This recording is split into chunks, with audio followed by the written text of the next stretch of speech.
I tell you what, it's so nice, Brandon, that I call them tiny little signs of progress. And there's a couple that just hit me, boom, right in the face on franchise tag day. Like smack, pow.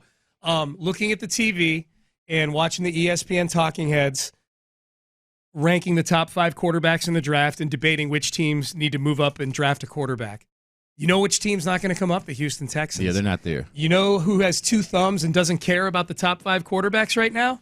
This guy right here, yeah. I mean, I'll care eventually, and they're fun storylines, especially this Bears thing, which is supposed to play out over the next couple weeks. That's super intriguing to me. That's one of the top storylines in the league right now. Yeah, but I can be dispassionate about it. Like, it affects the Texans zero. Yeah, you know? I am dispassionate about it. Yes. I just find it fun and interesting. I do too. Know? And it's like watching a fight or like, rubberneck. We're rubbernecking. We're rubbernecking the offseason.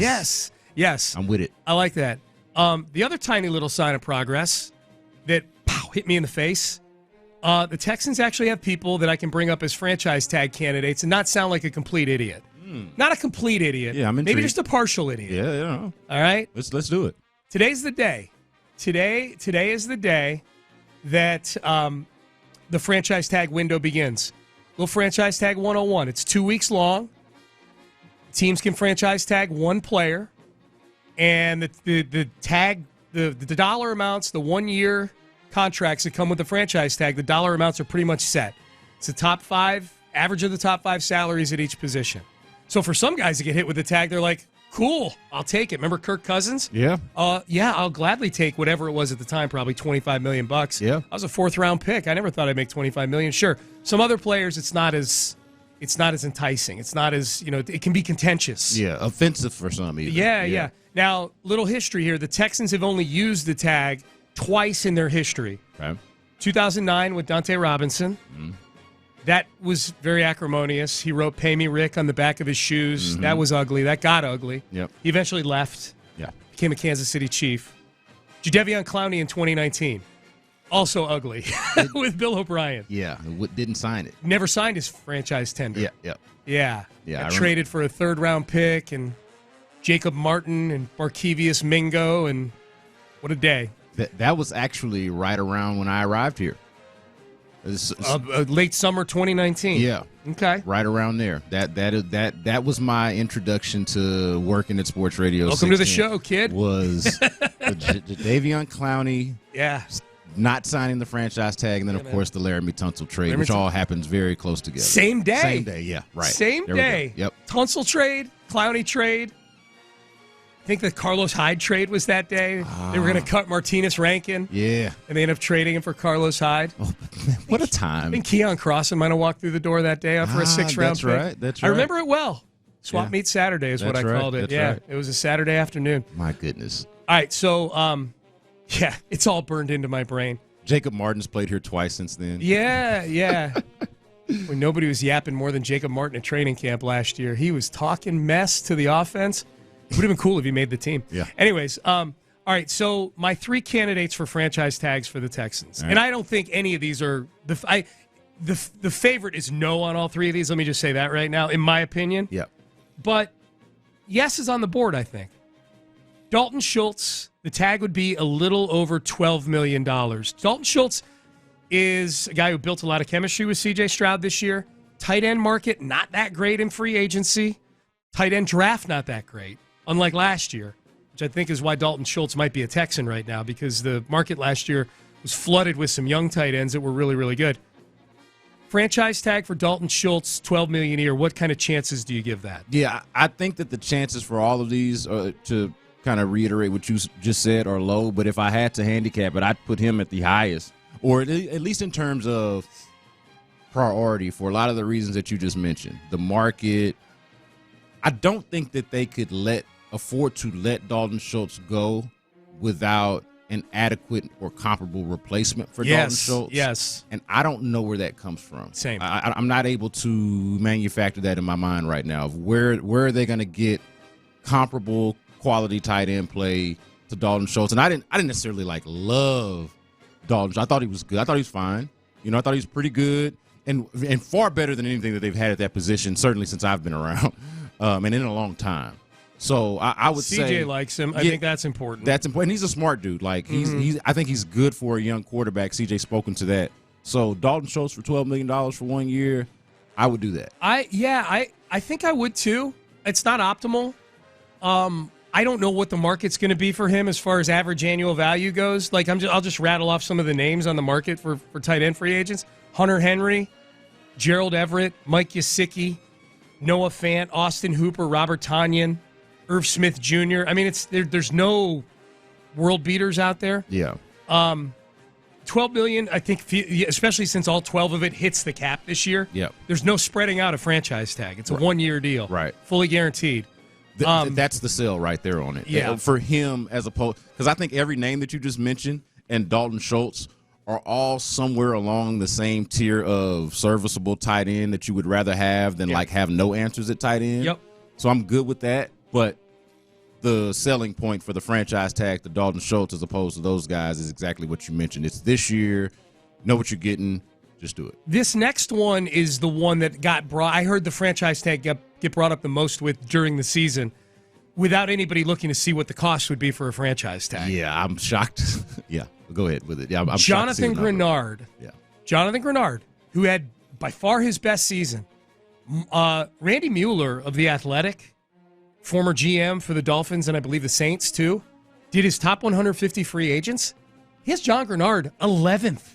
He has him as the 11th, but not 11th best defensive end. Yeah. The 11th best free agent. I like period John. Out there. Yeah, I think John's good. I like him. Now, if he's the 11th best free agent, now the franchise tag for defensive ends is $23 million and change. Yeah. You have 60 some odd million in cap space. Again, that on a franchise tag. I think if you're doing it with Grenard, you're doing it with the idea of we're going to work out a long-term deal. Yeah. It's a little more cap friendly than that. The alternative is you let him hit free agency and see where it goes, and you find another defensive end in free agency or the draft. Yeah. So I ask you, Brandon Scott, would you do a franchise tag in the next two? You can only do one of these guys, by the way. You can't do multiple. Would Grenard be your? Would you give him the franchise tag rose? No. I would actually want to try to work out some type of deal with Jonathan Grenard if I could. Not saying that you can actually do it. But this franchise tag figure, this $23 million, if that's the number, I'm out on that. You're out. Now, would I want to pay him 12 to, probably 12, closer to 12 than 15, but 12 to 15 per and maybe keep the guarantee something reasonable and just get a reasonable deal done with Jonathan Grenard? I'd absolutely be in. I'd be more interested in doing that, a long-term deal or longer-term deal than the franchise tag with Jonathan Grenard than I would with Dalton Schultz. And more interested in doing the franchise tag with Dalton Schultz than I would be with Jonathan Grenard. If I'm the opposite on the two guys. Yeah. If Grenard had the season he had this year, also the season before, like if this had been 2 seasons of him doing this, then I think he does start to get into that $20+ million range. Well, he would have to. Right. So I guess my question would be: is the hesitation for you with Grenard in getting beyond that 12 to 15, because I think some team's going to get stupid with Grenard. Yeah. Is your hesitation the fact that he may have been just put up a big year in a contract year, or are you worried about the medicals with him that he gets hurt quite a bit? I'm really more so. Combo, maybe. I think I'm more so worried about just all the money that needs to be spent elsewhere, and maybe even the possibility of either getting younger at that position or maybe D'Amico Ryan. You have a defensive-minded head coach who is very much invested in the defensive front. So maybe thinking that he could figure out a cheaper or more affordable solution than that. Like maybe it's a trust D'Amico part. But as far as Jonathan Grenard in a vacuum, I really like him as a football player. Like I'm willing to pay for Jonathan Grenard. I think that for his size, he's really good in the run game. Really disciplined for the most part. There's some exceptions, but for the most part.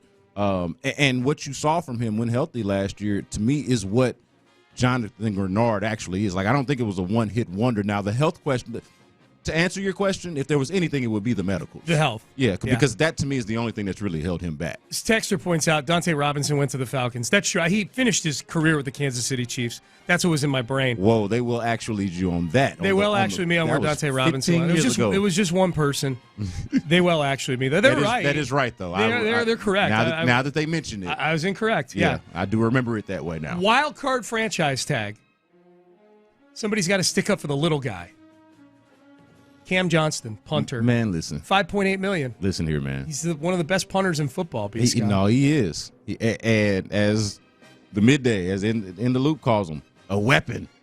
He's a weapon. He is a weapon. And I agree. $5.8 million weapon. But, man, you telling me you can't figure out a deal with your punter? Like, this is... We haven't yet. No, I know. I get it. I can understand. And I don't want to let him go. Let me be clear on this.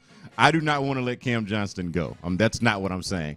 I'm just saying that it would bother me if this is not what GMs are made of. Being able to come to terms with your punter. Please be able to make that happen so you can go franchise a tight end or a defensive end or something like that. I'm very tempted to make a bet, not with you, unless you want to take the bet. I'm very tempted to make one of those bets like about Cam Johnston getting the franchise tag, where like if they don't, then I've got to take you to like Avalon Diner or something like that. Like a nice breakfast at a Greasy Spoon. Yeah. But if they do, you've got to take me to like an elite steakhouse or something like that. I could do that. You want to do that? Yeah. All right, cool. It means I get to break bread with Brandon Scott. That's all I want. And also, this bet could not have happened 4 years ago. I'm doing a lot better. You're doing better now? I can take it. I can take it to I don't order a lot of sides. Yeah, no, I can do it. I don't order a lot of sides. I'm on the lower level of the wine list. It's cool. It's all good. All right. I could make it happen for one night. Yeah, good, for sure. good. Yeah, I think you just got a free lunch. Is my guess. All right. Ben, write that down in the big book of bad wagers that Sean's made. All right. But we're both big Avalon Diner fans. Huge. Oh, it's a win-win. So we come out ahead if we end up at Avalon Diner. Huge Avalon Diner fans, and we enjoy each other's company, so it's all good.